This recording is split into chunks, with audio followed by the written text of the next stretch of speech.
911, what are you reporting? We got someone or something crawling around out here. Did you see what it was? Was it a person or an animal or? I can't tell. All I know is that my central light came on and I just happened to glimpse and see this thing running across the yard. A good-sized man or something. It looks like a man. I don't know what it was, just that it ran across the yard. Okay. You've had problems in the neighborhood before? Yeah, my dog was killed here just recently. I don't know what it was. Whatever it is, it's running. I couldn't catch it if I was going to chase it, but whatever it was standing up. I'm out here looking through the window now and I don't see anything. I don't want to go outside. Jesus Christ, you better... Sir? Theo! Hello? Get somebody out here. What's going on now, sir? That son of a bitch is about 6'9", I don't know. Do you see him now, sir? Yes, I'm looking right at him. Uh-oh. Okay, hang on. He's right... Is he in your yard, sir? Yeah, God, he's big. Okay, what's he doing in your yard? He's looking at me. Oh, and the guy is on foot. I don't know what... It's a big... real big person. That's all I can say. Okay, but it is a person. Yeah, I'd say it was a person, somebody really big. But he's all in black. Is he a black male or a white male? Did you actually see whether, or was he just wearing black? He's all black and he's big. He is big.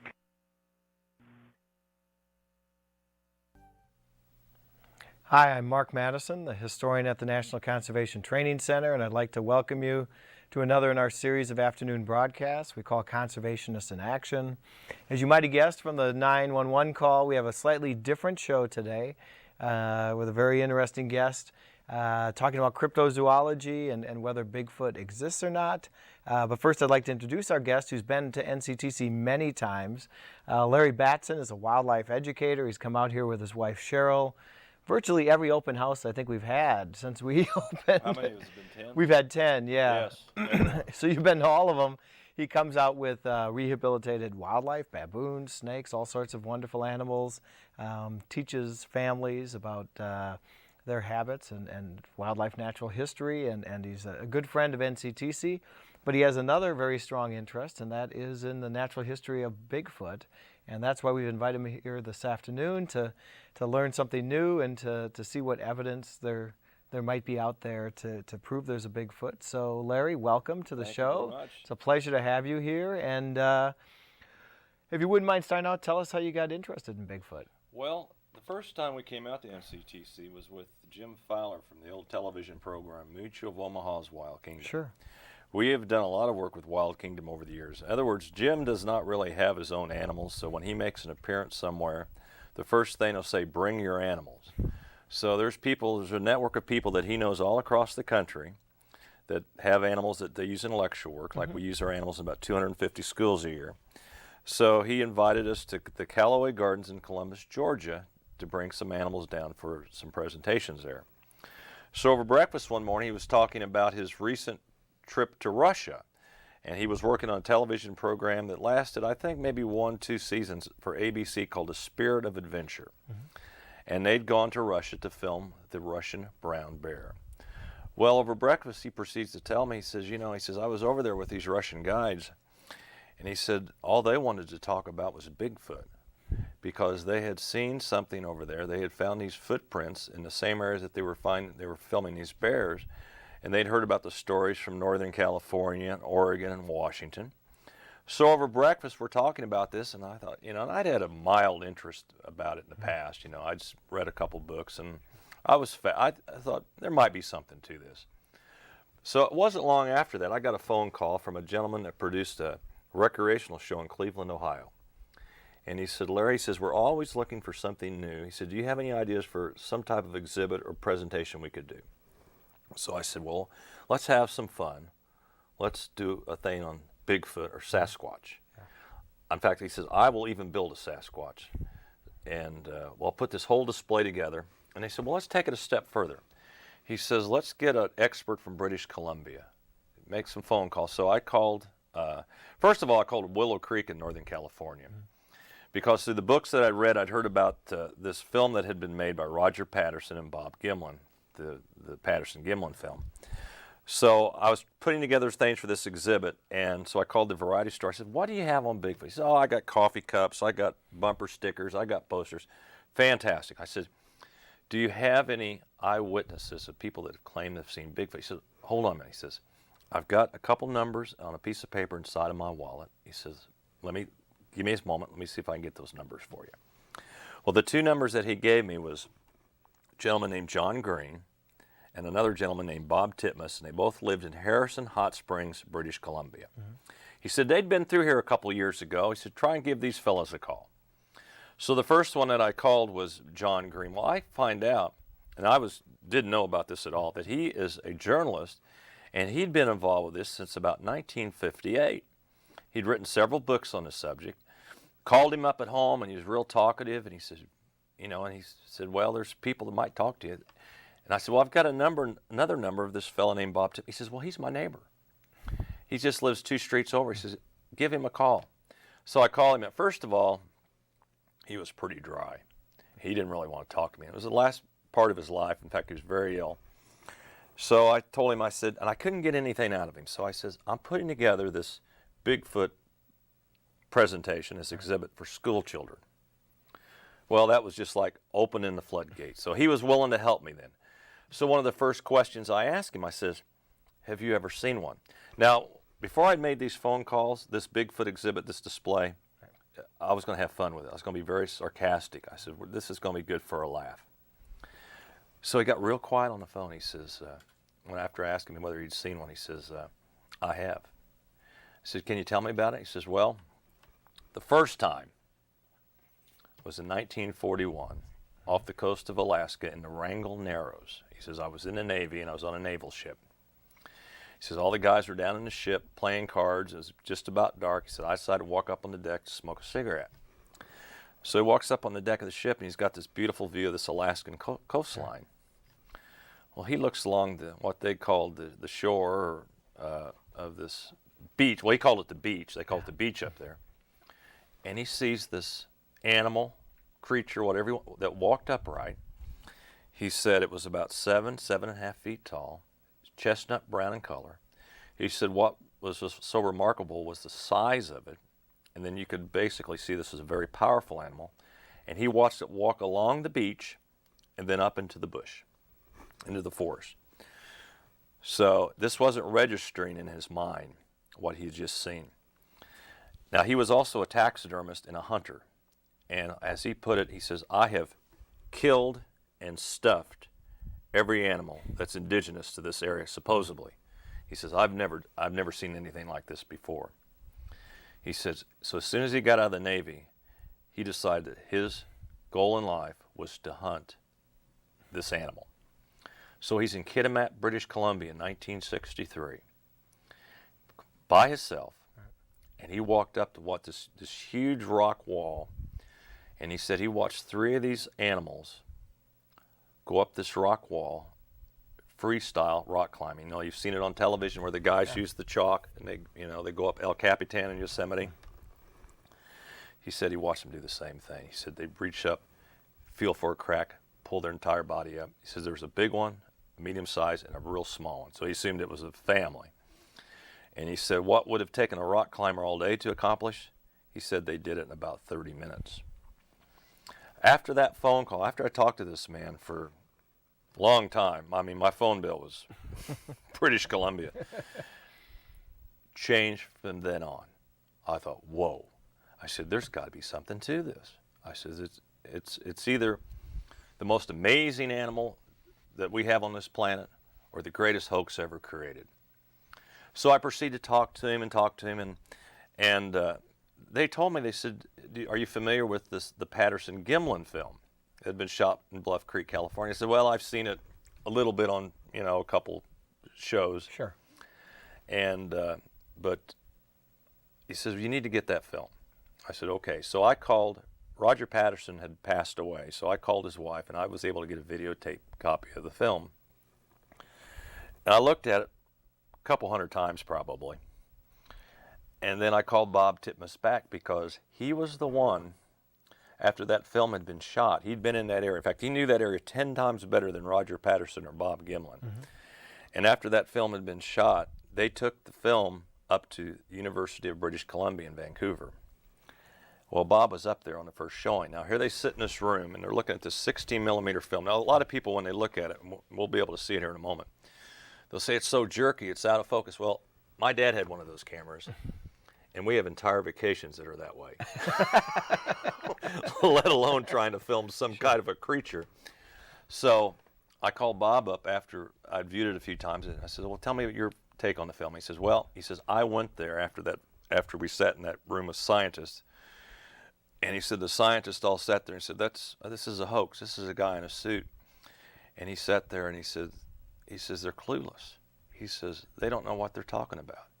He said, that is the same animal that I saw in the Wrangell Narrows in Alaska. That's the same animal I watched climb a cliff in Kitimat, British Columbia. He said, it's over. We now have proof that it exists. It's done. Well, there wasn't a scientist in there that was willing to say that was actually a living animal. So he says, I'm going to go to Bluff Creek. He says, I'm going to find the footprints this animal left, and I'm going to try to come up with the answers. So he did that. And what had happened the day the film had been shot, that night they were still in the area, and there had been a heavy rain, and it had left several footprints along the sandbar. So they decided to preserve the footprints. They covered them with bark and leaves, what Bob Gimlin told me. And so it took Bob a while to figure out where this film had been shot, because if anybody's been in the area, it's pretty rough country. Well, when he finally found those footprints, he tracked it. Bob was an expert tracker. I mean, he was so meticulous. He'd go through the woods and find little bitty hairs that something had left on a tree branch or something. He said, I followed that trail of this thing, and as you watch the film, it goes on up this mountain. Mm-hmm. And he says, up on this ridge, there was pebbles about the size of a golf ball that were covered with green moss. He said you could see where this thing had set its heels down into the pebbles and where its buttocks had set down.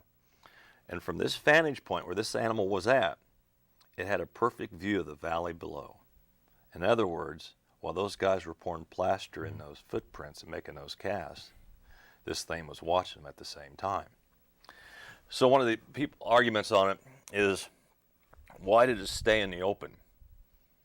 Well, I've sat in a room with a couple people of knowledge, Native Americans, and they said, it's kind of like the bird with a broken wing stays in the open to keep the predator away from someone else, its baby. Because Bob Gimlin told me they'd found 3 different sizes of footprints in that area. And then the one that this animal left had a 16-inch footprint. It's a big Absolutely. And when they walked through the area, the footprint was pretty deep. They couldn't even hardly make an impression into the sand. So basically, it was staying in the open. That's the theory, because there was 2 others in the general vicinity. And people look at that film and they say, well, it kind of looks like a guy in a suit with a mask on. Well, right before that film had been shot, there'd been a major flood that had gone through there. And that whole river bottom was like logs and stones. And as you watch this film, it walks dead ahead, very definite strides, until it turns around and looks at it, and then goes straight ahead. Well, as it does this, think about this. Remember when you were on Halloween when you were a kid, and you'd put a mask on and a suit? I mean, every step you'd have to be looking down thinking, what am I going to trip over the neighbor's rake or something? Whereas in this film clip, you watch it, it walks straight ahead. There's no hesitation whatsoever. And we'll take a look at it here. Okay, let's see the film.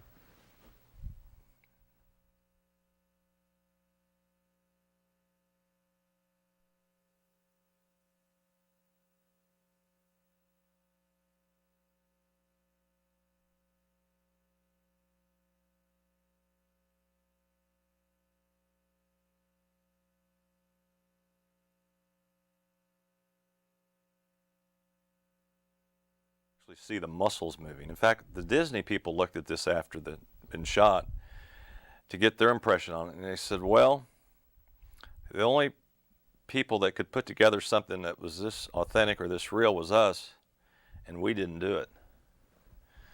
And so it makes one think a little bit So what's going on here? So, okay, I was ready to say they exist in California, Northern California, Oregon, and Washington.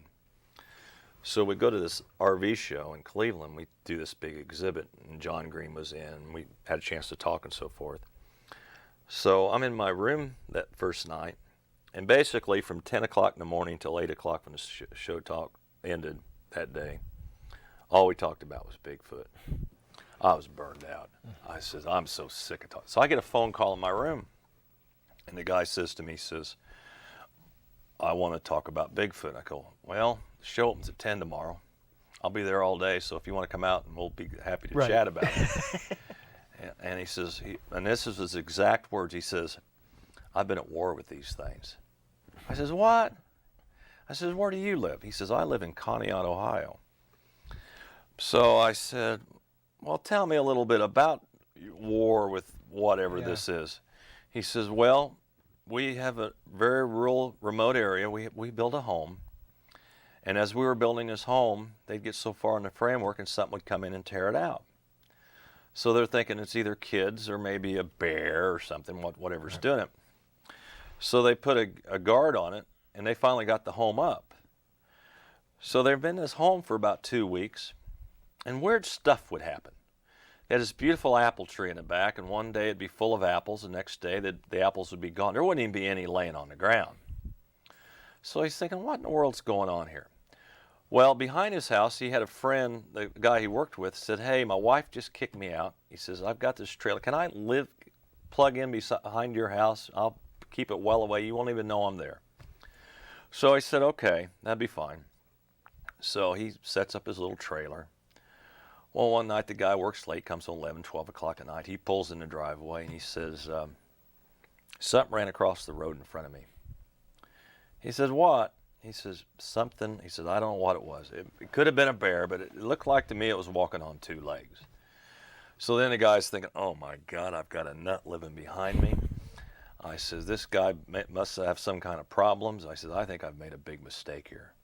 So the guy walks on back to his trailer, and this fellow stands out by his garage, and he's smoking a cigarette. And he says, Larry, he says, I could hear it. I said, I could hear it walk all around my house, across the ridges. He says, very definite, 2 footsteps, very loud. And he said, I heard it go toward an area called Jumbo Woods. So he didn't think any more about it. He turned off the garage light and went to bed. 5 o'clock that morning, something walked up by his windows and started screaming so loud that he says the window literally vibrated, and both him and his wife sat straight up in bed. He kept a pistol right by his bed, so he grabs the pistol. He runs outside and he hears this thing screaming. So he aims, shoots in the dark, gets quiet. No sounds, but he hear it walking around. So he goes back in, and the wife says, what was it? He says, oh, I think it's a bobcat. He says, no big deal. Okay. Happens the next night, and this time what happens is the wife's bounding out of bed. She's throwing clothes in her suitcase, and she's moving to the Holiday Inn. Decides she doesn't want to live in this little rural wooded area in Conneaut, Ohio any longer. So this went on for some time until he finally got a good look at this thing. And he said he described it as being about 7 feet tall. He's covered with brown hair. Yeah. And he said when he saw it, it was standing up against a security light. And he could see the shadow of it. And he said we just stood there kind of rocking back and forth. And he could see the shadow of this thing. And then it dawned on him, he said, these things won't walk into the light. So he said, I think I've solved the problem about it coming around the house. He lit his house up like Shea Stadium. But he'd have weird things happen. And he would keep a journal of this.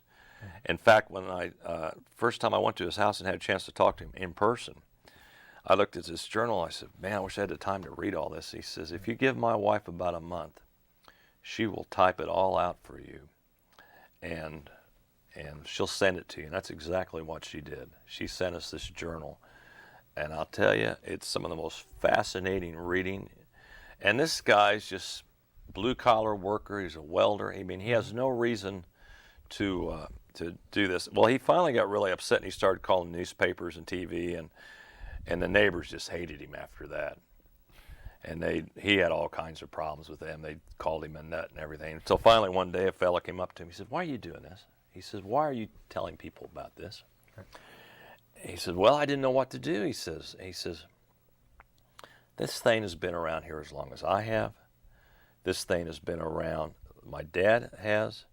And he says, "There's nothing you're going to do about it. And here's the thing. Nobody's ever going to believe you, because to people, this is a myth." I'm going to tell you right now, I have had innumerable amounts of people talk to me describing to me the same animal that we have talked about here and we've seen on this film forever. I mean, it's the Midwest is a fairly new location for Bigfoot, though. Traditionally, well, that's what I thought. You hear about them in the Northwest or the West Coast? Or Absolutely. In Alaska and British Columbia. In fact, one of the maps that I have of sightings in British Columbia, you see these real small areas where they've been sighted. But you get to look, and if you look on a regular map, these are where towns are. So all this tens of thousands and millions of acreage where nobody lives, right, where nobody goes, of course, that's why there's no sightings in there until people happen to venture into those areas. See, to the Native Americans in many parts of the country, this is a fact of life. I mean, this is just as real as the mountain lion, the bear, the deer. And, of course, the thing is, well, you know, we don't have a body. Right. But, you know, old Daniel Boone, in his journals, he claims that he actually shot one of these things and buried it somewhere in Kentucky. What did he call it? He called it a Sasquatch, I believe, because that's what the Native Americans call it. But yeah, or a wild man. Which Native Americans? What parts of the country did Native Americans claim to see Sasquatch? Washington, California, Oregon, British Columbia, all through up Canada. It's everywhere. These things have been reported in every state but Rhode Island and Hawaii. There's some type of documentation, people saying that they've seen these. I received an email from a gentleman, and he had read about some of my reports that I'd filed on the internet through a couple of the sites. And he's a correctional officer in the state of Washington, and he has a cabin 5 miles from the Canadian border. And he said, "I've read what you've said." And he said, because you're a wildlife person, he says, "I want to share some stuff with you." He says, "But here's the thing." He says, "I don't want Monster Quest in my backyard." So if you can, Monster Quest being a show, the television show, yeah, absolutely. He says, "I don't want him in my backyard." He says, "I don't want people to know where this has been going on because I don't want it." He says, "There's a reason I built this cabin. I want to be left alone. This is my vacation home. It's not my fault these things have shown up or have been there since I showed up. They already were there." So he sent me these footprints in the snow it was a 23-inch footprint with an 8-foot stride that was about 5 inches wide. And I think that they might have those on our pictures that we brought to share with you today. I probably threw him for a loop there. Okay. But we'll have a chance to look at it. Well, what's wild when you look at these pictures is that when you walk in the snow, there's usually a little drag mark in the front and the back of your footprint. There's none. And these footprints were several inches deep. And this gentleman said that he weighs probably as much as I do. It's 200 pounds, but lie. He walked on top of the snow. He couldn't even make an impression in the snow. Wow. And he followed these footprints, and he says he followed them for a while, and they joined another set of footprints that were about 16 inches long that had a 4-foot stride. And these footprints are like middle of nowhere. He just happened to be walking or driving down the highway, and he looked over in the side of the snow, and he saw these things. He says, "Whoa, what was that?" Then he went back and photographed them, and followed them for a while. Is that what we're going to look at? Yeah, I think so. He might have them up.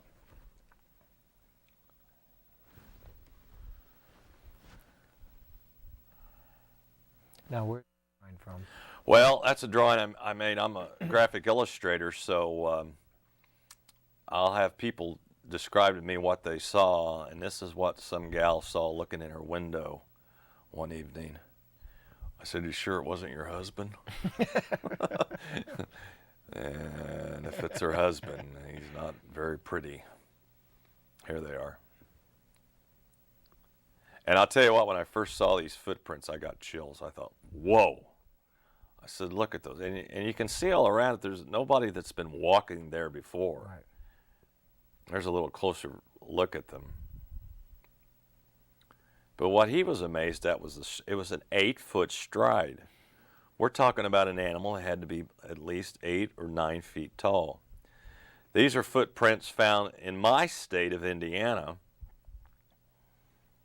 last year that were pretty interesting. Now, this is a footprint that was found. I took a group of teachers on a field trip, and one of the teachers were interested in footprints, and she looked down in the mud and saw this one. This footprint was about 15 inches. And she said, and there it is from a distance. And she said, Mr. Battson, what is that? And I says, you don't really want to know. And then she's just pressed me. She says, no, what is it? I says, it's a Sasquatch. Well, they're not real. What can I say? Their footprints are. There are footprints back here in the middle of nowhere, and our field trip was supposed to be all day. The most amazing thing was all of a sudden all the teachers had to go home and prepare dinner for their husbands. Now, where's this footprint? That was from Indiana. Yeah, that one was from Indiana as well. This is Jerry Crew. This is the fellow that came up with the name Bigfoot because they'd find these huge footprints around their construction equipment in Northern California. This is one of the plaster casts that were made, and this was one of the first photographs that appeared in newspapers all over the country. Now, this is really strange.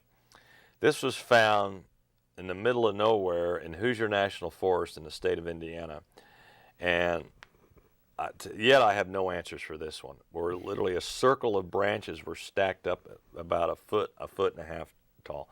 Now, I'm not saying what created this, but it makes no sense to me. And this is the same area that they also found these huge footprints. And of course, this is the Patterson Gimlin film, and that was the first magazine that published the reports of that they'd shot the film. Argosy magazine was the only ones that were willing to buy the rights. They took it to National Geographic, but National Geographic was afraid. The Patterson Gimlin film? Mm-hmm. Why did they have a movie camera out there? That's what they were after. Oh, they were looking They were for Bigfoot. shooting a documentary on Bigfoot, and it was just I would say it's a stroke of luck, but according to Bob Gimlin and his wife, it's not, because he's been harassed his entire life. His wife she'd preferred they'd never been on that trip, and had done that because it's. In fact, I talked to him a while back. There was one of the Discovery shows that said that some guy said, I was the fella in the suit for the Patterson Gimlin film. And I asked him about that. He said, I don't know why people would lie about that. He says, he's never profited from it. Right. He sold the copyrights years ago for $1. Nothing. But here's my take on it. If you looked at this film, because we're looping it right now. If you look at it close, this is a female Sasquatch because she has breast. Okay. Roger Patterson was a rodeo rider. Mm-hmm. Bob Gimlin trained horses for trail rides and for backpacking trips. They had no expertise in the creation of any type of costumes. So let's say they build this costume and they get it all done. And they're saying to themselves, well, this is a pretty good suit, but we should put some breast on it. It just doesn't add up. No, that is a lot. Absolutely. And also, like I said earlier, Bob Gimlin never profited from the creation of this film. So if it was a hoax and he basically got the word gypped out of any money, that human nature tells me right away if this was going bad for him, he'd be the first one to raise his hand saying, it was a hoax. It was a guy in a suit all along. And to this day, when I talk to him on the phone, he's just the nicest fellow in the world. And he says, let me tell you, he says, when I was on horseback, he says, I had a shotgun on that thing because we didn't know what it was going to do. And he says, what I saw, he says, I don't think anybody snuck back there and put a suit on and walked in front of us, because what I saw was pretty impressive. And he says, to this day, my memory, it's just like it happened yesterday. It's still very, very fresh. Now, you're a wildlife educator. When you look at a film like that, what are you looking for? I mean, are you looking at its stride? Are you looking at how it reacts around people? What strikes you that seems similar or different? The first idea is it's a giant primate. Well, it's not a monkey. It's not an ape, because my feeling is if it was something that we'd already have one. This is human-like. And what I'm looking for is certain animal behaviors that tell me that first of all, tell me it's not a guy in a suit. Because if you look at it, believe me, it's been studied. It's not a guy in a suit. This is it. This is the animal. And there's just no doubt about it. Anybody that said they can spot a zipper on the back of that suit, and believe me, there's been so much. It's wrong. I've talked to too many people that's been directly involved with the film that makes me realize that is the only real documentation we have of this animal. And there's a lot of animals on this planet that we don't have an extensive amount of film footage on. I mean, there's a Sumatran tiger, hasn't been photographed too much in a while. We know that exists. The snow leopard of the Himalayas, there's not a lot of, there's been, but not a lot of extensive film footage, and we know that exists. Right. And of course, I get a kick out of the Monster Quest show. We did that show last year. They haven't aired it yet. They might be mad at me, because they talk about they have these expeditions that they go on their four-wheel drive ATVs, and they take out their Winnebagos, and they hang their cam trackers on the tree, so if something walks by, they'll get a picture of it. Right. And I told them, I said, you know what? I said, these guys in their camouflage, I said, I could put them in the mountains where we know mountain lions exist, and they're not going to find one of them. No. So how are they going to find something that's 10 times as wary and 10 times as intelligent? And the Native Americans, their problem with this whole thing of saying, hey, it's for real, especially on the reservations in Northern California, we discussed this earlier, they are afraid that if it's proven that it does exist, and there's documentation, as you know, that the government would classify it as an endangered species. And they're afraid that if it gets classified as an endangered species, that they will no longer be able to log or mine the areas that they do now. That'll be shut off. It's very similar to the spotted owl. Yeah. And the loggers in Oregon and Washington and California, it starts to get dark. They leave the woods. I've talked to them before, and they won't tell you why, but they give you the general idea. They said we respect this, and we just get out of the woods. I was doing a talk in Indiana, and I finished the talk, and I'm at the table putting my stuff up. This guy walks up, everybody left. He said, let me tell you something. He said, I was fly fishing in Washington one time. We were back here on the stream, he says, and I looked over in the woods, and I saw a rock that weighed about 300 pounds. It was like it was being catapulted out of the forest and landed in the middle of that river. He said, I didn't have to see anything. He said, every hair on the back of my neck stood up. He says, I reeled in my rod. He says, we were done for the day. He says, I totally believe that these things do exist. And the fish were spooked anyway. Absolutely. Yeah, the fishing would have been bad after that. And supposedly on Mount St. Helens, that right after the eruption, and there's this pumice for acres and acres of, millions of acres, that there was very good footprints found in that ash after Mount St. Helens.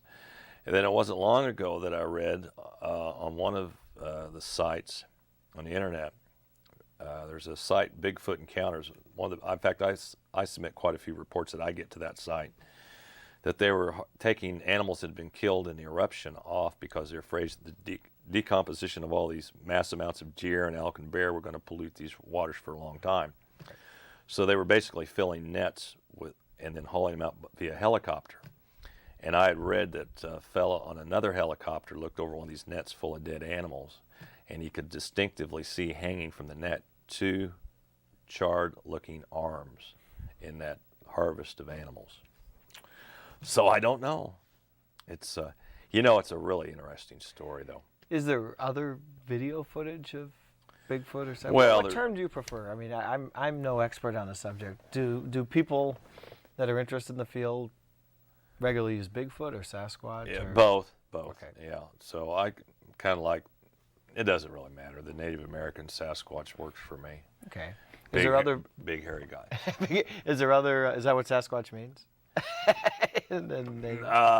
Forest people, I believe, or something like that. Okay. But is there other video footage of? Well, there's video footage that's purported of one, but nothing that compares to what Roger Patterson and Bob Gimlin had filmed that day. Have you seen stills that you find convincing? No, and that's the wariness of this animal. I mean, it's pretty incredible. I have to go by human nature. You know, I've always said, we can put someone in a court of law, and their testimony can put someone in prison for the rest of their life. Mm-hmm. But you put someone in that same situation under oath and tell them to describe what they had saw, and then when they finish, it's all a bunch of bull, and there's no truth to it. And I've had too many people walk up to me that have no reason to lie, describe events that I'm thinking, wow, it's and I try to leave this all the time. It drives my wife crazy. She says, I'm done with it, and then I'll be done with it, because I have no reason. I don't care if anybody believes whether it exists or not. I could care less. But I'll get that phone call, or I'll get that email, and I'll get like those footprint photographs, or somebody called me and talked to me and said, I had, well, in Washington, here's what they would do. He says, Larry, we got a place we go camping. He says, I think these things have gotten used to me. He says, because we'll go back in the spot, and we'll turn off all the lights, and we'll just kind of wait there, and we can hear them walking around in the forest. And we take these neon lights, the ones you pop, that glow in the dark. Glow sticks, yeah. Glow sticks. They hang them from the trees, all around where they're waiting there in the woods. He says it's wild. He says, because we'll watch those glow sticks, and all of a sudden the glow sticks will get lifted, and they'll be like 8-9 foot up in the tree. So it's not a raccoon dragging them off. So, and he says, we'll watch them lift those glow sticks up, and it's like they're floating through the woods as they take off through the woods. He says it's the weirdest thing.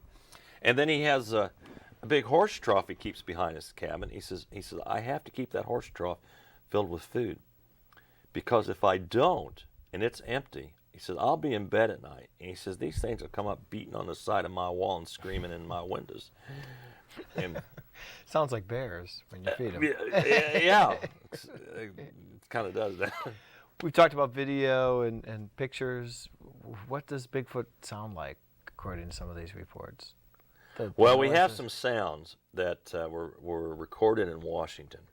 Okay, should we start with that? We should listen to those. And I've played these sounds to a lot of my friends who I consider wildlife experts. I says, I want an opinion. What animal is this?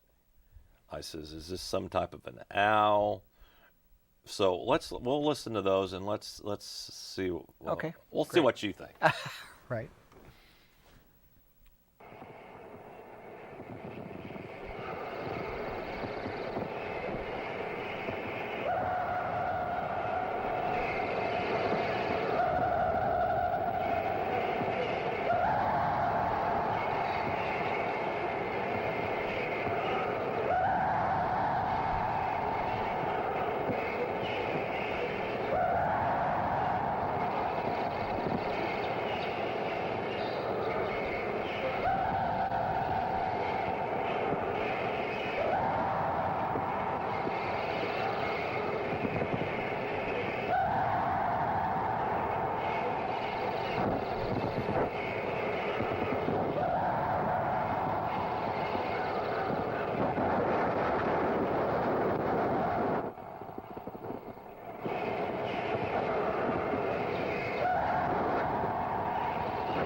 I have to tell you, I was doing a talk and I played that tape. Mm-hmm. And it was in Columbus, Indiana. And I had a guy stand straight up in his seat. And he says, "My God, that is the same thing that I heard by our cabin down in southern Indiana." He broke out into a sweat. He says, "I've got to leave right now." He said, and I tell you what, for the rest of the talk, I had that entire audience right here in my hand. And he left. And he called me. He says, "I have to bring my wife." He said, "Because I can't believe," he says, "you have those sounds recorded." And then after I finished the talk, I thought to myself, I need to have him come on every one of these. We don't have him here today. Now, where was that recording from? And Washington. Washington State. Washington. And in fact, right after those sounds, what would happen, people would hear these at night. And that was just, one of those macro cassettes. Mm-hmm. That's why the quality, it's okay, but and they just put it out, you hear all the birds. It was real early in the morning. And he just set it on his window and recorded that one morning. And so what did you think? I don't know what it was. It sounded like a monkey or something in the background. I'm not. As As far as I know, there's no monkeys in Washington State. I'm seeing that's happened too, because they've found like hair samples before, and they've taken them in for analysis. Mm-hmm. And they'll usually tell unknown primate. Where did you collect these? Well, we collected them in Northern California. We collected them in Washington. There's no primates in this that we know of that live in that part of the world. Sure. And the footprints, there's tens of thousands of footprints that have been cast over the years. And have you collected some of the casts? absolutely. And the experts that have looked at many of these footprints, obviously there's some people that have gone out and gotten big pieces of plywood and Sure. terrorized their neighbors by leaving footprints through their garden. That's happened. But things like dermal ridges, and you can see no two footprints are identical, where you can see where the body weight's been distributed. That there's been experts on footprints that have looked at it and said, hey, this is legitimately an animal. And now, in the last few years, it just isn't people living in a trailer tracking these things down. The scientific community has Jane Goodall, she definitely thinks there's something going on about this. And so several scientists are now in search of the answers for this. Well, there is a historical record of that, which is the only thing I know about Bigfoot is as a historian. Fish and Wildlife Service briefly did a press release to discuss whether if Bigfoot were to be discovered, it would be put on the endangered species list, and we talked about some of the outcome of that. And the National Wildlife Federation was actually involved a number of years ago in doing a study on Bigfoot. We hold their archives, and that was one of the things that was in the archives that's been requested a couple of times. Well, well, I've talked in Pennsylvania. I was doing some programs in Pennsylvania. I talked to a fish and wildlife guy there. I said, what happens when you get a report? He says, we'll make the people feel better. And he says, we'll take a bear trap out and set that up for them with the big... Yeah, we have one in our archive. Yeah. He says, we'll put that in their yard. It makes them feel a little bit better. I said, do you actually think one of these things, he says, we get so many reports from hunters. Really? I've talked to hunters that have shot a deer, and they're walking up on the deer, and all of a sudden this thing walks out behind a tree, looks at the hunter right in the eye, and then grabs the deer, tosses it up over his shoulder, and walks off with it.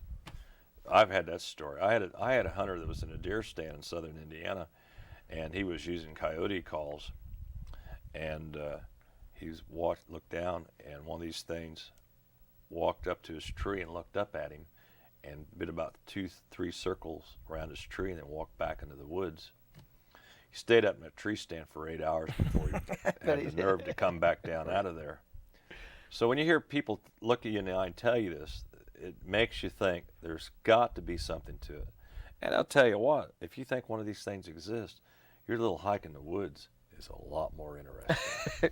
What about skeptics who question why we haven't found any bones or carcasses? Sure, they might be wary of people when they're alive, but when they're dead. Well, there were some bones discovered in Conneaut, Ohio. In fact, it's in the Blue Book of what they call a large race of humans, and that is documented. In fact, I have those papers with me, and so they're. So these are old bones that they. They'd been buried, and they were in some type of makeshift cemetery, and those were discovered.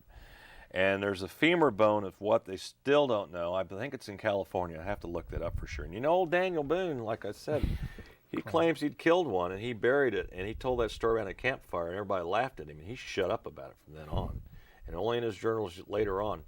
And you know, the great Teddy Roosevelt still talks about the time that he was in the wilderness areas of Montana, I believe, and he heard a sound, as his description is something I'd never ever heard before.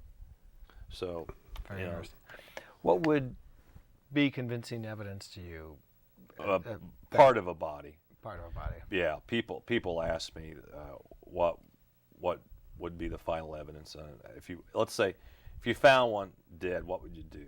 Well, you're not going to carry the thing out because it weighs several hundred pounds. We said we just need a part of one. Yeah. We just need a finger. We just need a thumb, a hand. That's it. That's all you need. Then that would give the scientific community something that they could say, hey, this is for, there's something to this.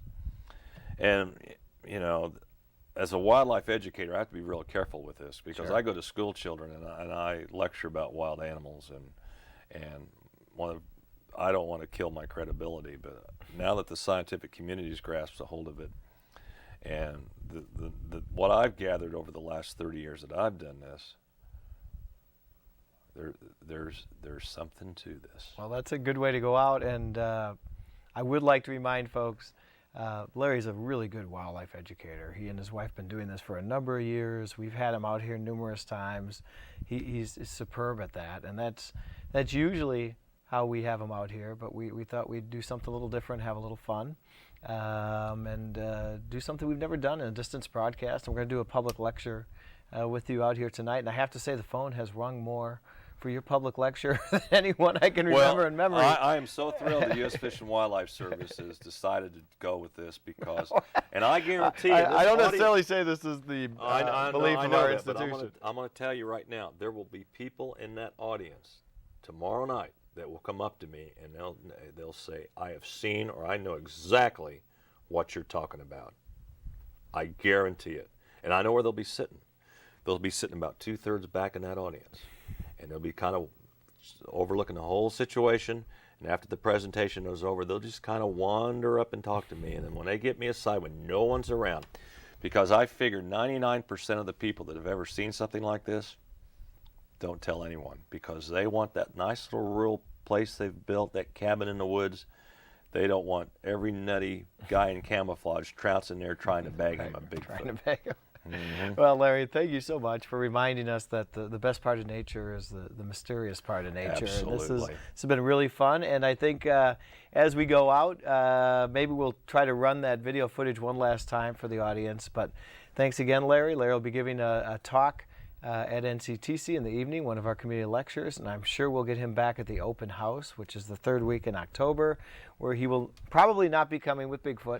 No, we have a new baby baboon, though. Hopefully we'll be bringing out the new baby baboon if and it's a new ready. bobcat we're raising right now. So. Well, that'll be great. We'll Yeah. all be there. And Larry, thanks for all your help, and thank you for tuning in this afternoon. And as we go out, we'll show you one last video clip of that famous footage Larry's been talking about. So thank you. Thank you very much.